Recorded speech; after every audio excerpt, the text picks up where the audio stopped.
today. William Shatner, I believe it's today that he's going into space. I also heard, which I thought was super interesting, we're talking about buying used cars and new cars, and all the prices are going up, and companies like GM and Ford, they're having a hard time selling cars, particularly their electric cars.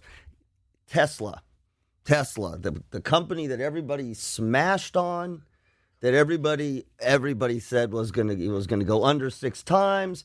They're doubling their output of cars right now. People cannot get enough Teslas, which is pretty interesting, because all the other companies are coming out with electric cars. Mm-hmm. Tesla made their electric technology. They basically didn't put in an API. They made it public, which is that's pretty unheard of. I mean, they basically said, "Look, this is how we've done it. We want this kind of we want these kind of cars out there." Yeah. They said, "Go ahead, GM, Ford, take it." You know what's really cool is we have a producer here that's a big Elon Musk fan. Yeah. Loves Elon Musk, and it's a great story because he has failed miserably so many times. He's like the Tesla of our time. And he keeps failing, but he will not let it go. And He's doing the Hyperloop and all these different things in the Tesla car. And there's been like lawsuits, and it doesn't work, and this, that, and the other. And he keeps coming out with different. And he doesn't seem to care. He's like, I'm going to keep going until I get it right. The unfortunate thing is, for like the everyman, we can't afford to have that many failures over, and he's beyond his own wealth, and he can continue to throw billions and billions of dollars at until he gets it right. And whereas most cases, like any other small business, I thought you meant we can't afford the Tesla because. Well, no, but we can't do that because in any other thing, whenever you find out that a Tesla battery exploded, it would ruin your business. Right. He's got something that happens. He's like, oh, we're gonna, or when they had the big Tesla unveiling in New York, and he had like a wrecking ball hit it, and it just shattered the entire thing. He goes, well, that didn't work. He's like, it's got 1,000 people waiting to hear about this shatterproof glass. Well, that did. I think they shot a gun at it to see if it was shattered. Well, that didn't work, did it? Okay, thanks for coming. And then he starts over the next day, and unfortunately, most people can't do it. I think it's great. Yeah, I think it's scale. I mean, I think you use that. I think it's a great model. I mean, so you think about you starting up this company. Yeah. Right? Do I have to? Well, no. So you came from a place where you worked for them. Yeah. You decided to take it out on your own. Not unlike an Elon. I'm building my own Tesla. Yeah, well, you are. Yeah. And so think about it. When you first started, okay, the thing wasn't working on the cloud, right? And then you had to change providers, and you had to change wiring, and you had to move stuff around. Mm-hmm. And small companies deal with that all the time. Obviously not at the scale. Yeah. But I think one of the things that I see that's really interesting is, and I don't have the answer to this, when do you know it's time to bail? I think it's a great question. Because people, because I think this is the wrong advice. People will say, you just, as long as your passion is there, you keep going, no matter what, etc. I call BS on that. I don't think that is the smart thing, to just keep going because your passion is there. Like, you've got to have some insight or some knowledge. Why not? What? Why not? Why not keep going? Because I can make the argument that if that's your passion and you love what you're doing, I'm just telling my kids right now, and my daughter's like, what should I be when I grow up? And I said, well, you're 9 years old. What do you want to do? We always tell our kids, it's not about the money. You obviously have to provide for your family, and certainly a 9-year-old doesn't have a family at this point. That's what I'm saying. Now, if you're in a situation where you already have a family and there's something, whether you have to go drive a truck or go work at Publix to make ends meet, that's a different story.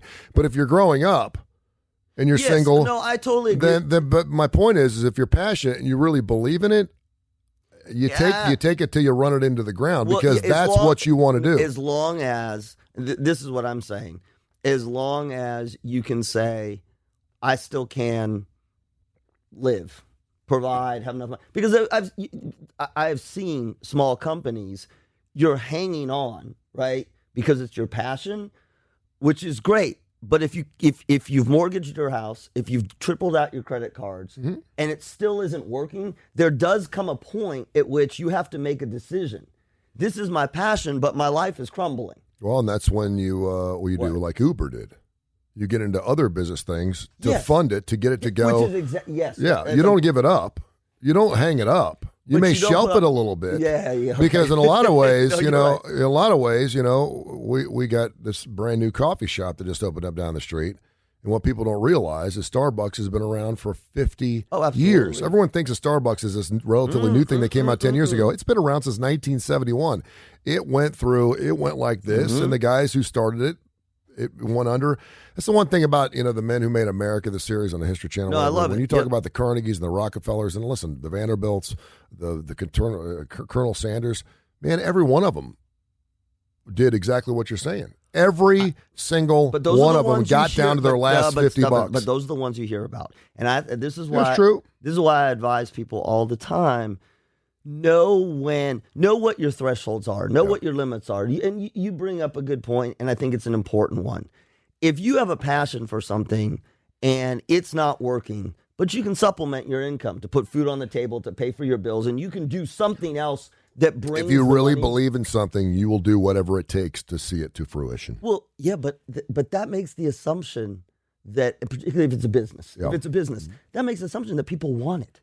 That's the thing. I see a lot of people wedded to, this is my passion. This is a great idea. This is what, someday people want. And one of the hardest reckonings that I see with businesses is somebody telling them, look, you've tested it. You have to be smart about it. Well, you have to be, what I'm saying is you have to be willing to accept that possibility that what you've made, created, etc., is not what let's get want. psychological here. What is your passion? Are you passionate about it because of something that someone told you 20 years ago that you couldn't do? Are you passionate because of something your dad you wanted you to do, or something your dad you said you couldn't do? Is it something passionate because you know that people actually will want this product? I had a friend of mine. You believe that they will. I had a friend of mine down the street, and again, it's all timing.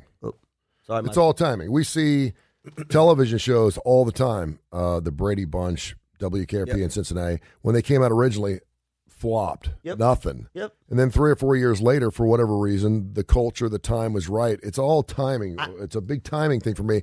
He came out with this thing, this Christmas light thing, like 25 years ago. And it was this way to get Christmas lights, and I got a lot of Christmas lights, of keeping Christmas lights so they don't get unraveled, or they don't get Love that. Great and idea. it was 25 years ago, and it was like, and no, people ain't gonna buy that. People ain't gonna buy it. And he was so passionate about it. He worked on it for 15 years. He was married, had kids. His wife's like, give it up. We're on our third mortgage. We can't do it anymore, blah, blah, blah, blah, blah. Well, he gives it up, takes a corporate job, which he hates. 3 years later, someone just develops this thing, the exact thing he did, and the dude's a billionaire. And it's like, and he's like scratching his head going, if I had just held out because I was so passionate about it.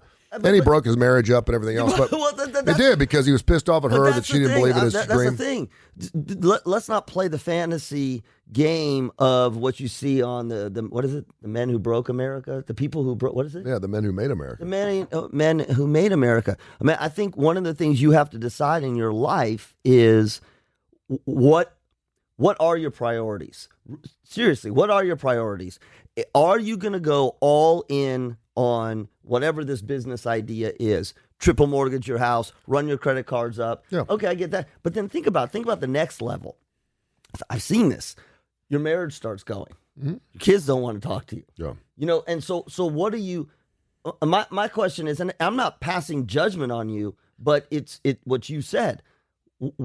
Why are you doing this? What's driving you behind this? Yep.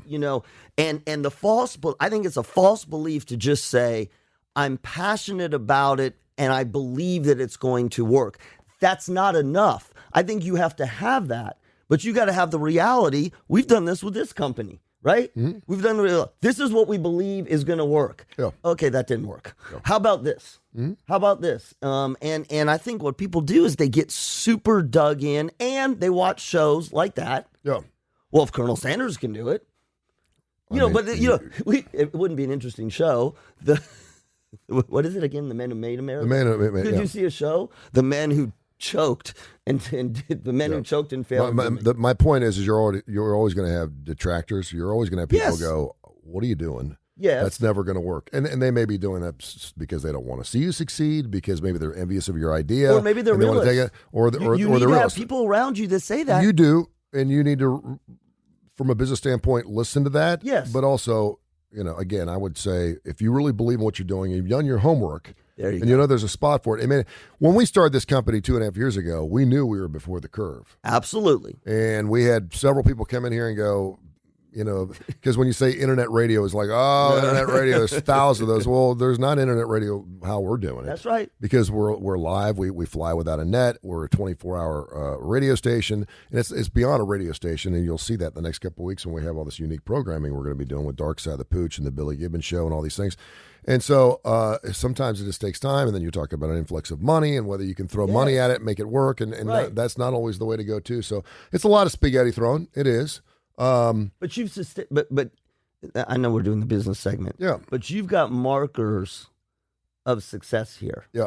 right? Well. You've got markers. You have revenue coming in. You have an ability to support the costs of putting this up. Yep. See, and what I've seen is, I think. well, sort of close. You do. No, but you do. Yeah. You do. What I've seen is, and again, and Elon Musk is different because he's starting with more. Yeah. So it's all relative. So if we're throwing $500 into this company, he's throwing 50,000, 100,000. It's all proportional. It's exactly the same. Yeah. And I see people who get it becomes an ego thing.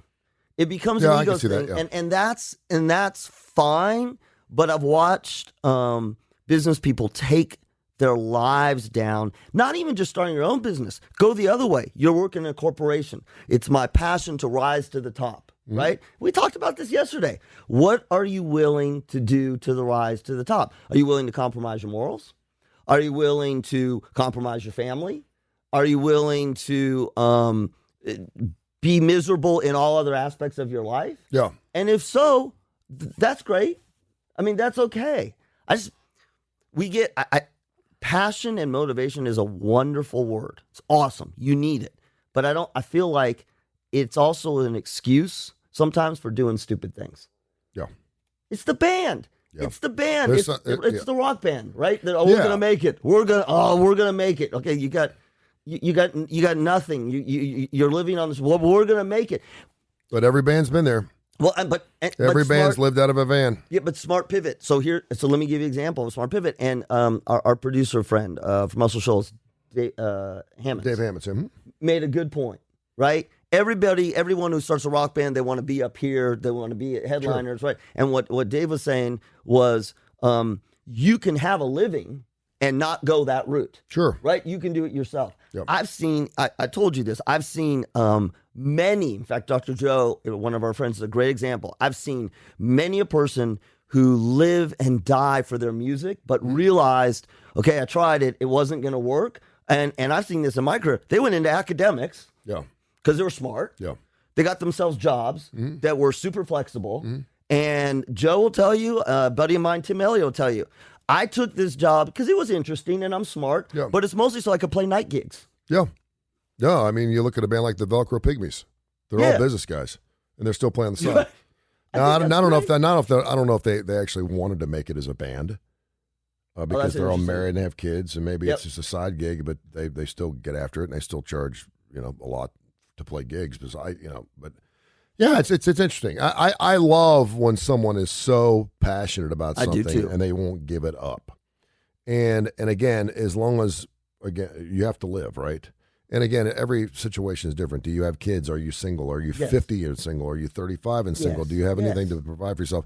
But I love those stories because 99% of the major celebrated entrepreneurs in this country and in the world that have ever made it, very rarely is someone just handed $3 million and said, here, son, go try your own business. They're tinkers. They're creative people. They fail miserably over and over and over again until they finally get it. And I think the stories are amazing. I don't think, we always talk about dream big. We're going through a whole career thing with all three of my kids right now, and we're dreaming big. What do you want to be? They need to watch my Instagram feed. I'm doing a lot of stuff on this right now about dreaming.